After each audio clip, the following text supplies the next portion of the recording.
સમગ્ર દેશ જ્યારે 79મો સ્વાતંત્ર્ય દિવસ ઉજવવા જઈ રહ્યો છે, એના પૂર્વેના દિવસોમાં સમગ્ર દેશમાં, રાજ્યમાં અને ભરૂચ જિલ્લામાં પણ લગભગ તમામ ગ્રામ પંચાયતોમાં, નગરપાલિકા વિસ્તારમાં, શહેરોમાં તિરંગા યાત્રાનું આયોજન કરવામાં આવ્યું છે. આ યાત્રા યોજવા પાછળનો મુખ્ય હેતુ છે લોકોમાં આઝાદીના જે મૂલ્યો છે એનું સિંચન થાય.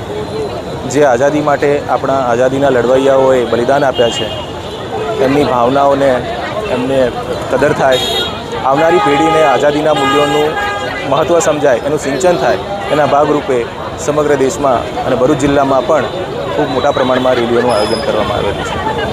આપણી તિરંગા યાત્રા હોસ્ટેલ ગ્રાઉન્ડથી શરૂ કરી અને રેલવે સ્ટેશન સુધી ખૂબ જ મોટા પ્રમાણમાં વિદ્યાર્થી મિત્રોએ ભાગ લીધો, વિદ્યાર્થિનીઓએ ભાગ લીધો, રાજકીય પદાધિકારીશ્રીઓએ ભાગ લીધો, અધિકારીશ્રીઓએ ભાગ લીધો અને ખૂબ જ સુંદર રીતે આ જે તિરંગા યાત્રા છે એને સફળ બનાવી છે.